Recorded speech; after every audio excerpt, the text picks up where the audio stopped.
I watched another movie last night. I watched the movie Maddie's Secret. It was unexpectedly really good. I'm very, very surprised by it. It was made by actor, writer, and comedian John Early. John Early, he's done, I think he's done a few comedy specials. He was in this show called Search Party. He was on I Think You Should Leave for a little bit. Really funny guy. Um, really interesting. His comedy. It's very like I don't know. I think his whole thing is like his reactions are very, very funny. Like he's just a very expressive character in every role that he plays. Um, I don't know. I love the guy. He's great.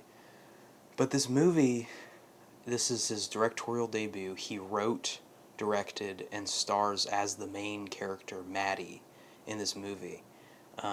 And the whole plot of this movie is that this one woman, Maddie, grew up in a very destructive household. She grew up with disordered eating. So she had a really terrible relationship with food. But ironically, she ends up being a dishwasher at a BuzzFeed clone called Gourmet Bee. And it's this company that they make food on camera, and then it's like these recipes that people will make online, and it's like it's like Tasty from BuzzFeed. It's very clearly trying to copy that kind of thing. So eventually, she makes her own dish, and then it goes viral, and then she becomes a gourmet bee chef, and then there's like some weird competition, and then, and this is it's to me the plot line, because this is where it kind of turns. She ends up having she ends up relapsing from her disordered eating. Um, she purges, and she has to go to rehab, and then she reconnects with her own self, builds up her own self confidence, builds up other people in the rehab center's confidence, and then goes out, and that's kind of it. The ending I'm very kind of so about, but everything else, it's really, really funny.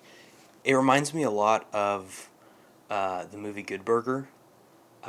Weirdly enough, mostly just because it has a lot of the same motifs to it. Good Burger is about a it's about this little burger shack having big competition against a big corporation, but it's like the first half of the movie is like, oh, this is funny competition, and then for like 30 minutes, they it takes a complete weird turn where this character or these two characters get forcefully admitted into an insane asylum, and they have to like break out and stuff. It's such an odd. I think they're trying to make fun of like a One Flew Over the Cuckoo's Nest um, in that movie, but it's a very weird.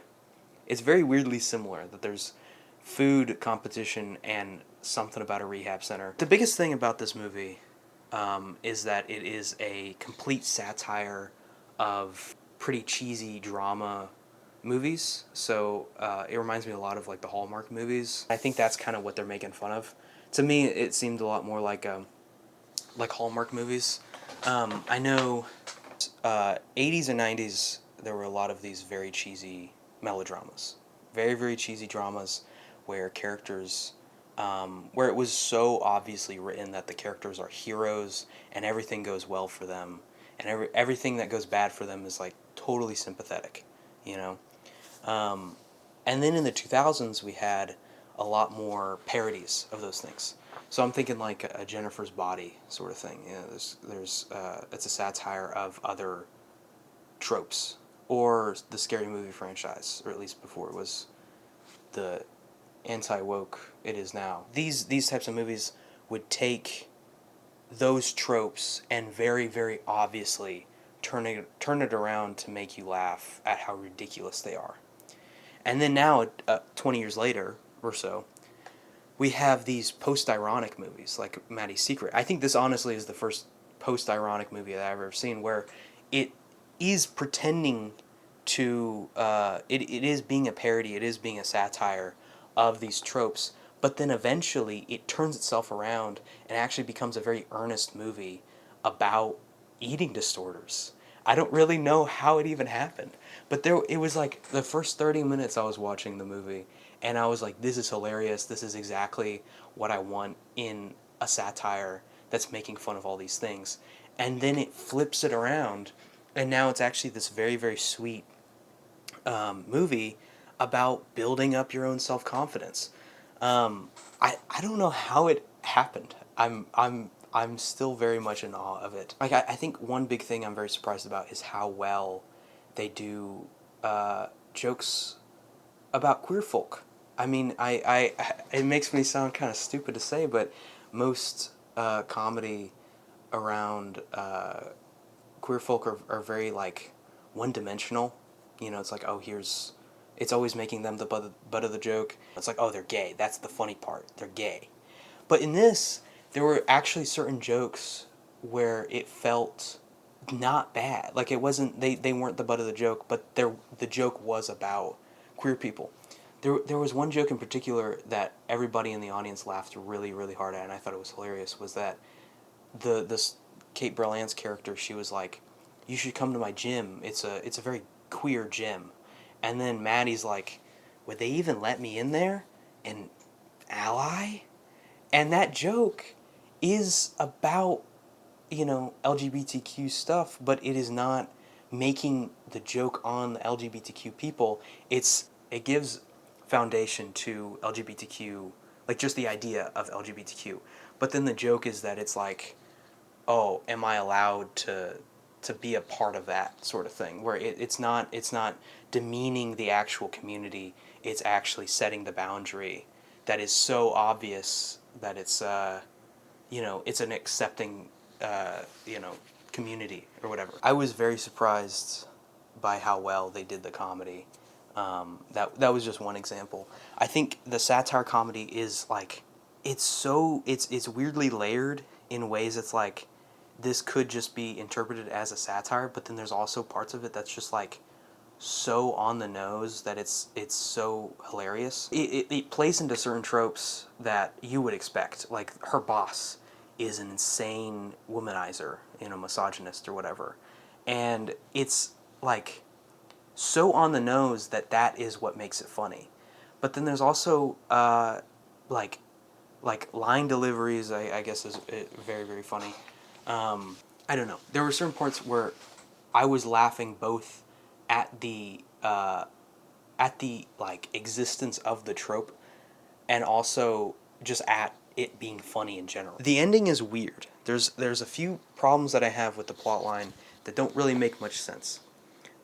There's one part in it that I have trouble with, like for the most part, and it's this. The first time she relapses and purges after eating a lot of food, her husband is like, what's going on with you? Are you okay? And she's like, I'm pregnant. And she just kind of makes him continue to believe that until like way later into the movie that a doctor tells him that she's not actually pregnant. And I honestly feel like they only really brought that plot line in for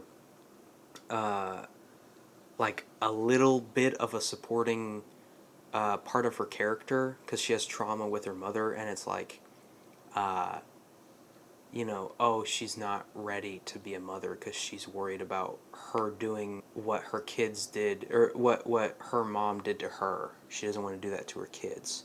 And there's another part where she kind of references that, like, she acted like a mother to a character, which is not true. She didn't really act like a mother to this character. I feel like there's one part that I think they kept that plot line in for one joke. And it was a hilarious joke. It was fantastic.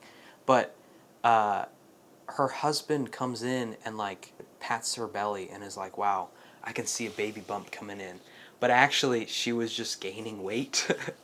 And that was like a serious like it really messed with her, but it was also a really, really funny joke in it.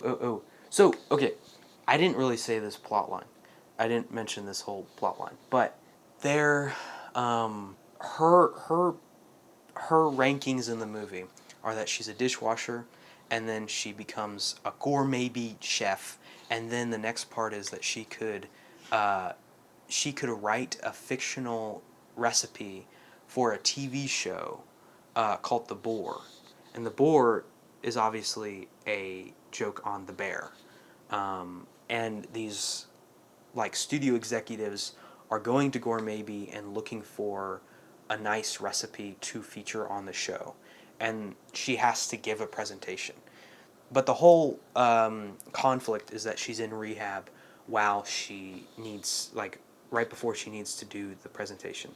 She, it doesn't work out because then there's like some weird, crazy incident that happens where she eats a lot of food and then throws out, and then they get freaked out by her, or whatever. Or her competition throughout the whole movie ends up getting the position to like give them a recipe or whatever.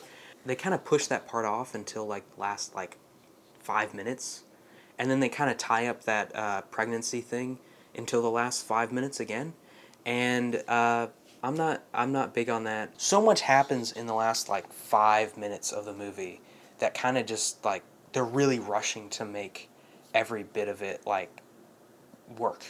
So her competitor actually ends up liking her in the end. She's like, "Oh no, I actually respect you now." And then then right after, Maddie's like, "Oh, what? Why the sudden change?" And then she explains. She's like, "I realize you're not perfect."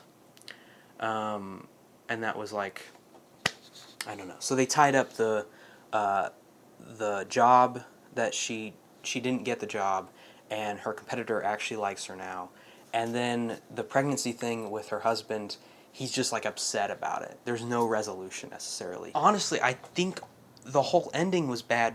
I think that was on purpose. I feel like it could have totally been on purpose, because these melodramas would have a terrible ending like this, where everything just gets tied up very quickly without any like complete resolution. It just saves the main character from any conflict. Like that's what they think a good ending is, and if that's true, genius. Honestly, genius. But whatever. I've never seen such a fantastic post-ironic movie, nor have I ever seen a post-ironic movie that is successful. This movie was obviously trying to make fun of foodie culture, BuzzFeed types of things, you know, in the 2010s, melodramas, while also trying to be a very earnest movie about some actual issues. And I'd say it was successful. I don't think it's for everybody. A lot of people are like kind of iffy on it, but I think the people who actually really do like this sort of comedy really, really do like this type of show, like this type of movie. Anyway, it came out quite a while ago. I saw it last night because I had a chance to. But I thought it was wonderful. If you're the type of person that watches those internet videos where people are like, "Oh, the girl in the movies that does blah blah blah blah blah," this is exactly this will satisfy every urge to watch like an hour and a half of that. Anyway, good movie.